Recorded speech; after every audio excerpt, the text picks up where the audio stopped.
Chinese medicine is really like 8 branches. So it's not just, acupuncture and herbs and body work. It also includes like food, it includes exercise, it includes, mindfulness, it includes cosmology, like zodiac stuff. And that's also seasonal. And then also like feng shui, like all of that is like interwoven. Those are different ways of entering into what we look at a whole. It's like a whole health picture. So really we call it medicine, but you are your medicine, right? So always tapping into your self-healing. Welcome to Journeys Through Change, a podcast that inspires women to let go of the fear and say yes to possibility.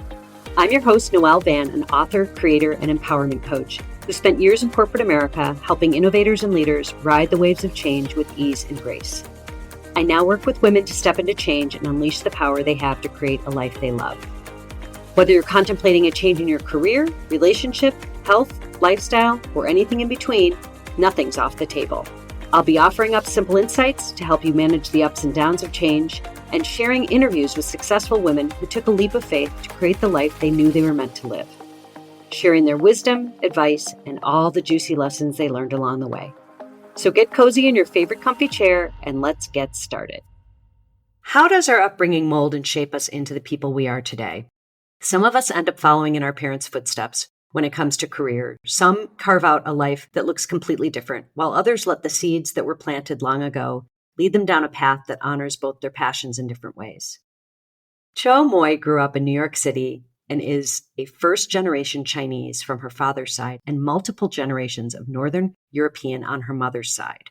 Coming from 2 cultural backgrounds of East and West influenced her eventual passion and career. Her father, a Western MD, was completely dedicated to allopathic medicine, while her mother embraced Eastern philosophy and non-traditional perspectives to manage her mental health challenges, enrolling her children in the practice of transcendental meditation at an early age. As a teen, Cho continued to be exposed to both Eastern and Western approaches to medicine, working in her father's medical office and an OR and recovery room during the summer. She also studied massage therapy and was interested in the balancing practices. After college, she started her career in the corporate world, but after 10 years as a successful executive, she began to feel uninspired and ultimately called to a different path, which led her on a deeper journey into the ancient healing traditions of Eastern medicine. Cho went on to receive her Master's of Oriental Medicine at Tri-State College of Acupuncture and became a certified sports medicine acupuncture specialist, a licensed massage therapist, and graduate of the world-renowned Swedish Institute. She is the founder of Integrative Healing Arts in New York City, where she utilizes Chinese medicine, acupuncture, herbal medicine, and energy healing to treat her patients. Known for her signature fertility acupuncture protocols, she helps women heal underlying health issues and improve their fertility so they can get pregnant naturally. Cho, it is so wonderful to have you join us. Welcome to the podcast. What a long intro. It was a lot, but you've got a lot going on there. You have a lot of background, and we're going to unpack all of this because there's so much to talk about. Okay, so first of all, let's maybe start with your background, because it sounds like you grew up in a household that had sort of opposing opinions about medicine, shall we say, or opposing approaches to medicine. Maybe they're not opposing, but you tell me. Yeah, I mean, so, my father, he came from China as a teenager, and then he went to medical school in the 50s in the US. And that was really the time when the polio vaccine and penicillin and surgery, like, this is like big medicine. When he was a child, they experienced things like cholera and yellow fever, like all kinds of really like horrible epidemics, right? And there wasn't this big medicine. Of course, there were herbs, et cetera. But when you look at what taking penicillin could do for somebody, like, wow, this is like a big deal. So it was like the new, it's the new magic. So he was very much really like, get your prescription pad out or go in for surgery. He was really like a proponent of it. But I'd say my mom came from a white waspy background and went to nursing school, always interested in, Eastern philosophy, et cetera, et cetera. And so she ended up marrying my father, was a doctor. And so it was like an interesting because she, Western, but then so much interest in more like Eastern, I would say, culture and what actually happens during the different, festivals, celebrations, what does it mean, et cetera, et cetera. And really got along with my father's family for sure.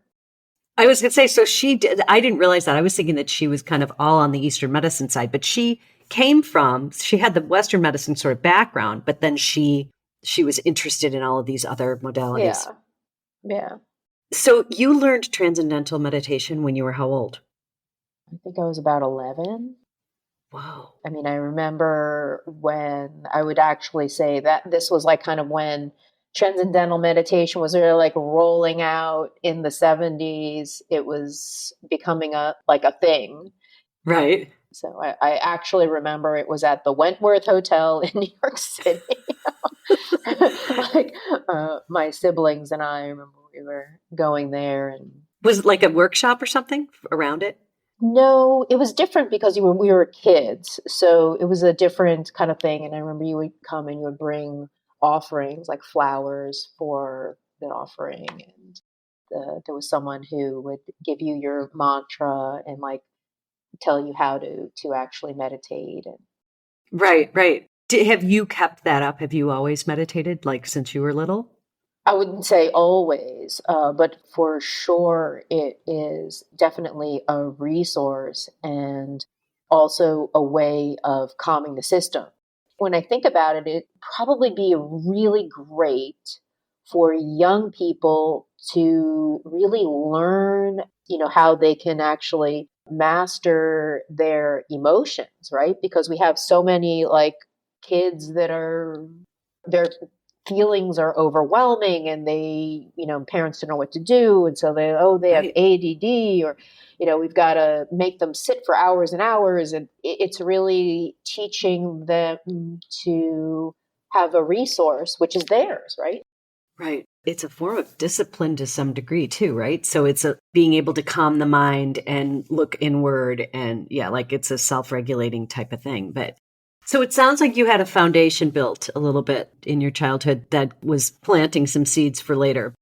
You had mentioned that you had you had worked, I think you had said for your dad in his medical office. Was that during college? Was that during high school? Like when No, did you it do was that? like I was doing it when I was like 12 or 13. He had a second office that he'd opened. So he would finish his office at 6, Hmm. but he had office hours from 6 to 7:30. And so I would show up, as the receptionist to take patients and, get their name down and take their weight or do a few things. And then he would like kind of like scoot in. Right. Did you have any interest in medicine when you were younger? Well, it was interesting.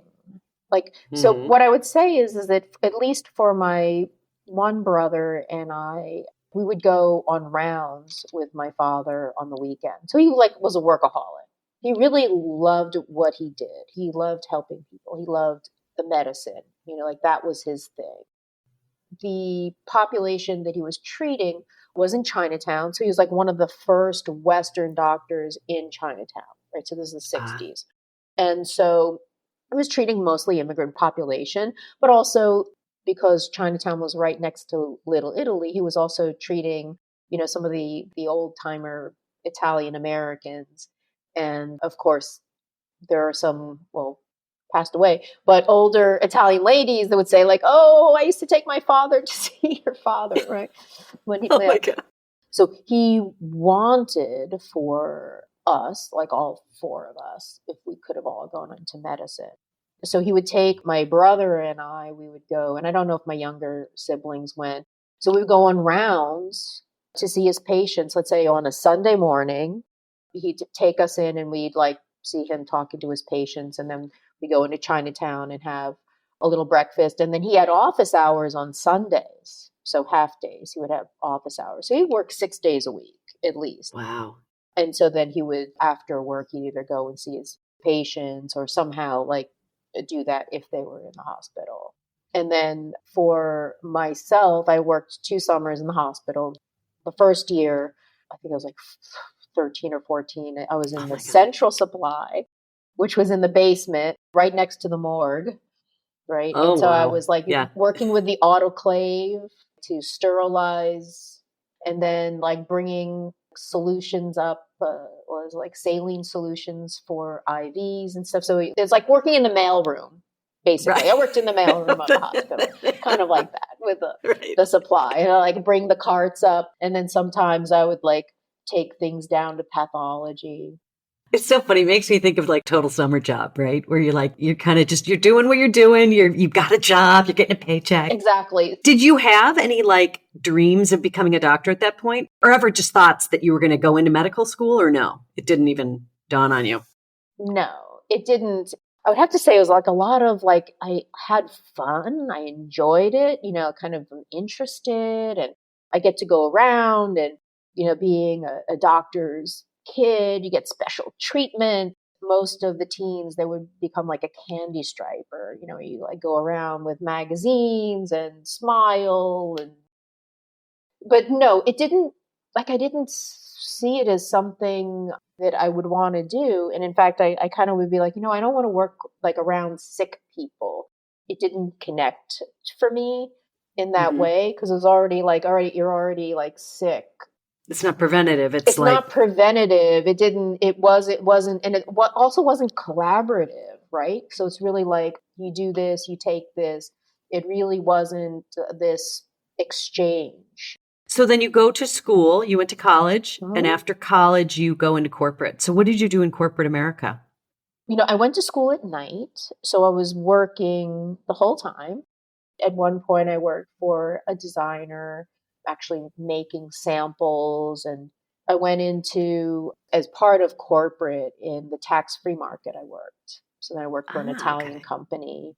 And then, as I was like, all right, I'm going to be doing something else, that was when I went into, I did like sales, marketing, and then I was like, I'm going back to school. And I went to massage school. Now, what prompted that? I always loved like body work. It was something that I was always interested in. And then, working for some of these companies were horrible. It became like, you're just working, working. And I was like, all right, this is really soul sucking. You get to close to 30 and you're like, all right, it's not fun anymore. And also really didn't have meaning. And that's when I went back. I decided to go to school for massage. Was the end goal to start a business in massage therapy? Yeah. I mean, I kind of was like, I'm going to do this. Because I kind of calculated, I was like, oh, I could actually work X number of hours, and really was like just to make enough money, like a certain amount of money. And really it was like about the time stuff. And I was interested in it. And it was very like engaging. So I was working full time and then I was going to school at night.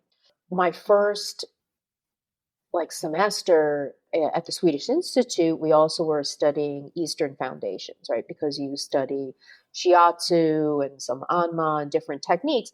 And that's when I was really like, hey, there's this whole other aspect that I never really examined. And that was like, oh, there's so much more here.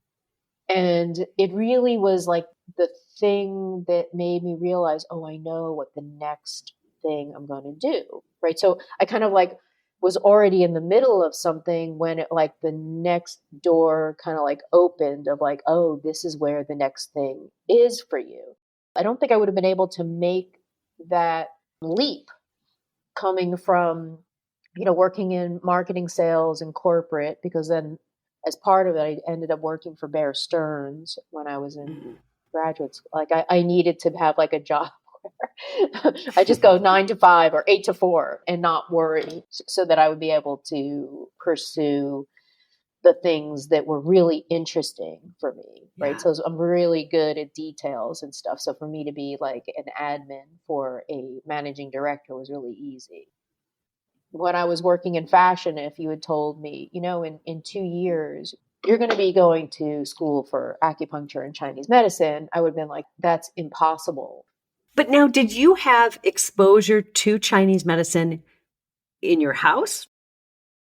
No, the only thing that I think that I was probably exposed to was, in the summer going to my father's side of the family, going to my great aunt's house where she was out in Long Island, and she was like cooking these soups that really kind of were a little bit stinky. And I Mm. remember they had ginseng in them, or she was like, like a lot of the traditional Chinese cuisine, I would say, and also most older cultures, their food is very medicinally based. And so I do remember like eating certain things, and I didn't understand why. Hmm. But now I'm kind of like, oh yeah, that's why they do. So it kind of was like you just do it, and wherever the belief was, but it was like it was more connected to the culture. Certain practices, although I would say that my father was really, the way he would eat food was very much with season. And also like certain things is, oh, you don't eat that. That's too spicy. It's too hot. It's too this. It's too that, which is really kind of coming from that place, which now you would go to a medicine practitioner and say, okay, don't eat beef is too hot, or lamb is too hot. You eat chicken, it's neutral, or eat pig, like that. Someone might say, okay, I'm going to help guide you. But these are like the things that in a traditional home you would know already. So, okay, so I just was thinking about that. I can't think of what that's called, but where it's like if you have certain body types too, don't you have different types of food that can kind of complement?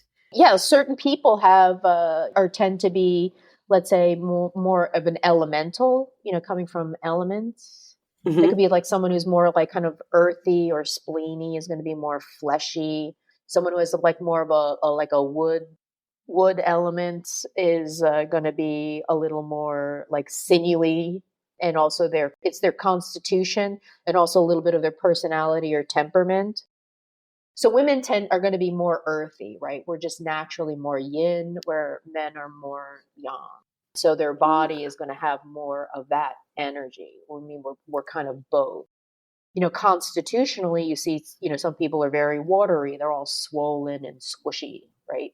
Or fiery. You'll see someone who has more of like the fire in, and their complexion is kind of ruddy. They run hot, right? Yeah. And their temperament is kind of like quick tempered and stuff like that. And so you look constitutionally. So someone like that, you'll see that they're hot and they're always drinking cold drinks with ice. Like they're like, oh, ice, ice. They're trying to counteract. Once you started to study Chinese medicine, did it get you more and more curious about some of the things that you were exposed to that you're probably like, oh, okay, now I connect those dots a little bit. Completely. Yeah, Yeah. completely. Because it's really like, so Chinese medicine is really like 8 branches. So it's not just, acupuncture and herbs and body work. It also includes like food, it includes exercise, it includes, mindfulness, it includes cosmology, like zodiac stuff, and that's also seasonal, and then also like feng shui. Like all of that is like interwoven. Those are different ways of entering into what we look at a whole. It's like a whole health picture. So really we call it medicine, but you are your medicine, right? So always tapping into your self healing and that life force and doing whatever it is to support that. So let's say your environment, the feng shui is really like, do you have light in your space? Do you have airflow? Is it pleasing? Or are there like places where the energy doesn't flow? Like you can feel it. Like you go somewhere and you're like, it feels weird in here.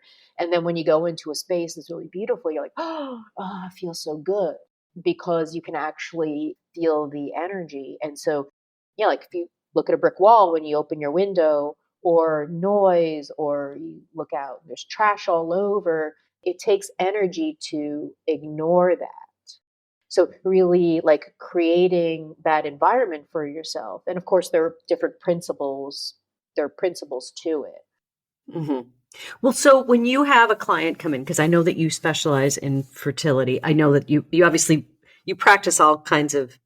It's not just fertility, but that one of the main focuses that you have is helping women who are either trying to get pregnant Mm-hmm. When you talk about this holistic approach, what is kind of like an intake for you? Like, what are the kinds of things that you ask? Because I know it's probably not a very specific to here, let me get out my prescription pad. It's kind of the opposite of that, right? I'm taking in the whole history. I want to know all of it, like your sleep, your diet preferences, your health history, your family history is really important. All of different, like, are you relationship, any all stuff, like even like from birth. Did you have any reactions to vaccines, or were you like a C-section? Like all of those things, because whoever's coming to see me right now is like coming with a whole culmination of everything, right? So oftentimes the issue with, let's say, struggling to get pregnant, that's a symptom, right? So if you're not in general really healthy and have all of these other areas that are addressed, then your body is not going to want to support another life. It's kind of like, well, one has to know they everything is related to it. Mm-hmm. And also, I mean, the big part, which I see is like first is really the mindset around it. We got to get all of that negativity out and the perfection and the stories we tell ourselves. Oftentimes, the stories when we go to see an allopathic doctor, they like will, Mm-hmm. give you a rating of, oh, you're almost going into menopause, or your eggs aren't any good. Like it's just really, we need to learn about our body. I mean, I can see things that are in someone's intake. So, for instance, I'll look at their dietary, the things that they're doing, and then I can Mm-hmm. also look at their exercise. And oftentimes I can see when someone has had a eating disorder, even though they didn't put it down as an eating disorder, that like, oh, when I was like 20 or in college, I developed an eating disorder. In fact, I was hospital, like, because a lot of times that might not be on there, but I will look at it and then I'll ask, did you ever have an eating disorder? Did you have any? And they're like, yes, I did. Oh, I didn't put it down. I'm like, no, of course you want to forget it.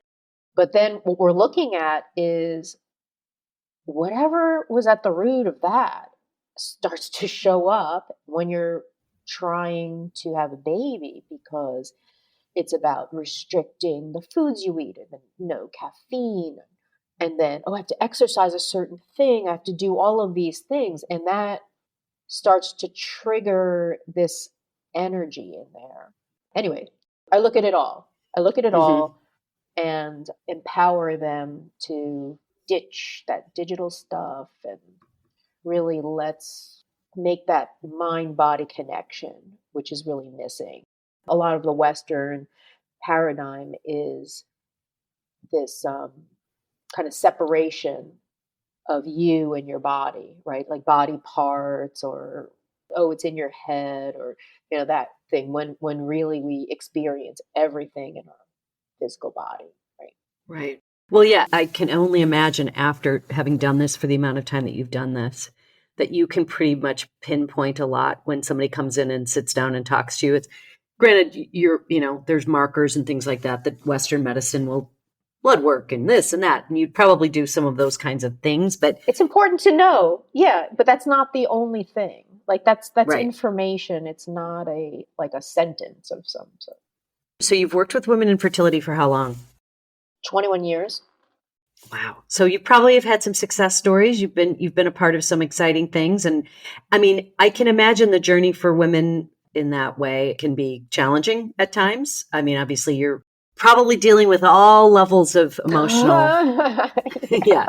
Yeah. Yeah. I see the possibility when Hmm. they're on that just thin edge of like they don't want to, like they're kind of going a different direction. But what I do know, if they're showing up to see me, there is a part of them that believes that is possible. And that's the thing that I have to kind of help to like draw out so that they can connect that, because otherwise there's so many other forces that are kind of telling them other things about their body that it's just like really easy to believe, but they also don't feel it, so there's a dissonance to it, right? because Right. because it's kind of Yeah. like, They're talking about it, but like I don't really feel that would be true. But they're the expert, you know. Yeah, a big part of that is really like let's connect you so that you can actually use your power and your life force and really tap into that. And that's also with things other than fertility. Now, I know you wrote a book. Your book is called Will I Ever Get Pregnant? The Smart Woman's Guide to Getting Pregnant Naturally at 40 or over 40. I'm Over 40, sorry, yeah. over 40. This is like 2 years ago. 2020 was in 2020, yeah.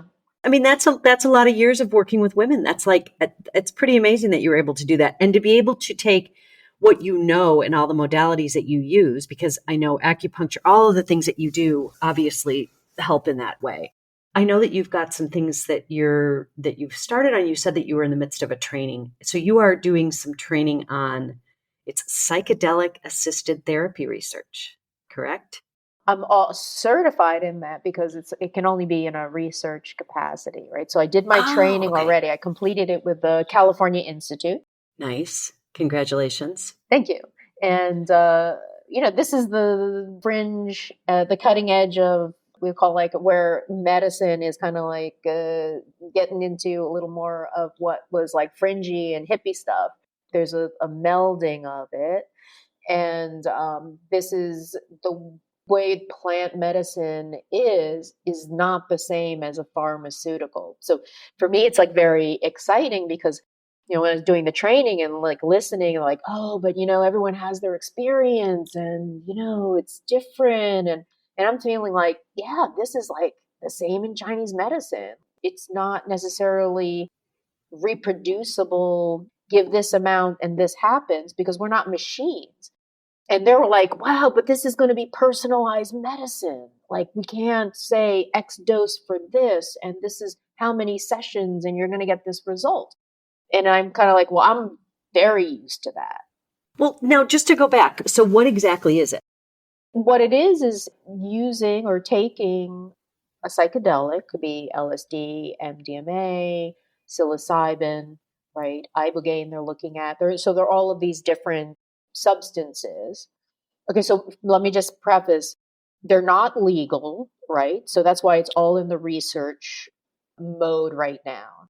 So right now it's really very tight in terms of, the only really like if there are clinical trials that has been authorized by drug enforcement and by FDA and all of those approvals very specifically. And then we have certain states and also like in Denver or in Oregon where they've actually now started to have access, for people to have Okay. access using psilocybin, which comes from mushroom. Okay. And then there's also another part is ketamine. So ketamine is legal. So the idea is that you're taking the substance that actually you end up having. It changes how your brain chemistry is working, and you're having this, we say, like mystical experience Mm-hmm. that then you come away with being able to face some of these horrific things or traumas, and then that kind of like moves you through so that now like with therapy, so in and of itself have taking the substance is not, I mean, you may have insights, but really like looking at like this kind of like helps to move people through where they're very stuck. Got it. I remember reading about PTSD and having that's been a big that they've made some strides Oh, with people with amazing. I PTSD. mean, Yeah. really, which is what has shifted the designation is really these are breakthrough therapies, they call them. So Mm-hmm. they're really like fast tracked to really like, okay, we really need to push these forward in terms of doing more research and allowing more research to happen in order for it eventually to be accessible. Is you need to have people trained with those substances, even though it's kind of like, the chicken or the egg. Well, you need to get training in it and know what it is, because you can't just say, okay, now everything is legal and available. And then, because these are very powerful. Well, and do you need to be? I mean, is there like a I don't know, certification, licensing? You'd have to be some kind of a psychologist, psychotherapist. that could work with people going through? So like if this becomes all legal, if this is something that is Remains to be seen. This is really, within the field of it, it's really like, how is this going to roll out? Is it going to be like, oh, prescription only medical doctors or someone with a health, like how is that going to work? So, there's a lot, I would say controversy, but there's a lot in terms of, is this going to become part of pharmaceutical, like Mhm. another pharmaceutical situation, or because things like mushrooms are a natural, they're growing on some cow pie somewhere. It's the same with looking at cannabis. On a federal level, cannabis is still illegal, right? But Mhm. state by state. And so it's really looking at, like, how is this going to become a benefit for, Mhm. we have a mental health crisis on our Yes. hands. And one of the things with the research, what they've found is that it helps with things like addiction, and it helps with post-traumatic stress disorder, for veterans. Other people have post-traumatic stress. So we're really like looking at people who are resistant, drug resistant depression, right? We have Mhm. serious problem with people committing suicide. We know that I would say, like, the allopathic, I'll use that, or whatever, the medical model is not really working the same way. So Right. what's interesting is this is kind of like shifting. So all of those, like those questions, we don't know, but getting trained, like I was lucky that I was accepted into the program because I've got a master's in Oriental medicine. I have a master's, and that was part of, California Institute included like chaplains and social workers. And also this is, where they're looking at who would be part of someone's healing process. Not necessarily, writing a like prescription or something, but someone who would be able to help with integration or holding space, or like the whole, however it would, however it's going to roll out. And there are, protocols and how it is, and that's going to be, that's probably going to shift a little bit, but really need to have people trained, because this is not the same as other types of medications or therapies. I mean, and having heard about it for a number of years now as it's been evolving, it does feel like pretty cutting edge. And not only cutting edge, but something that has the capability of really helping people in a really profound way if done ethically and in a good, like you said, people being trained to be there. Because I mean, if somebody is going on a psychedelic, being able to walk them through a process or do it in a way that there's some sort of structure around it. Yeah, there's always harm reduction. Now, what I want to say is that, because the interesting thing is, well, we're looking at it from like kind of a Western perspective, right? These, let's say, plant medicine has been part of, traditional indigenous communities for Forever. forever. Yeah, Yeah. forever. And actually, so they're not MDs and they don't have medical licenses, but they do have a lot of experience working with these substances, and actually creating what you would call a container for it, and being able to be with individuals who, and help them through whatever they're going through. And it's very different from a Western idea. I mean, I find it much closer to Chinese medicine because of the, like we're looking at the plant spirit, we're looking at the energy, we're looking at the symbols that come up, like the different way of, someone might have an experience which is like a kind of a dream, and encountering beings or animals, and different kinds of things, which is completely normal in indigenous communities. Like, of course, that there's so much symbolism and metaphor in a way to work with the plants and with your own internal, like your internal experience, that it's not judged, right? Or formula. So I think this is also where this East West, or what's a traditional, indigenous difference is that psychiatry and psychology is heavily influenced by like Freud and Jung. And so Mm-hmm. there's like so much labeling and meaning on stuff. And when someone has been really trained in that through medical school or through their, social work or psychology, that they need to be able to depart from that, from like thinking, oh, this means this, that means Right. that, right? I feel like with your background, it's kind of like you've come down this path of knowing and understanding the Western medicine and how that works, right? Because you grew up with that. Moving into the field that you did, which by the way, Cho, just knowing you for the amount of time I've known you, which is for a while now, you have that ability to kind of go beneath the surface on things with your patients. I mean, you've been in a practice now for many years where you don't take things at face value and you see the nuance. And it feels like this is kind of a new modality that's out there that's going to take that sensibility of being able to work with people in a very different way than if you were just coming into a doctor's office type of thing. It just feels so when you told me about this a while ago, I was like, that is so Cho, first of all, because it just sounds like something that you would be able to really serve people in a different way because you've had this background that you've had for so long. I'm beyond excited because I think it really does. I mean, just from what I've read about research that's been done around it, and not a ton, but it feels like it's going to be something that can be really groundbreaking for people that really, really need it. And right now, with the mental health crisis that we have been dealing with, hey, bring it on. If there are things that can be done in a way that obviously is purposeful and in the right way, why not?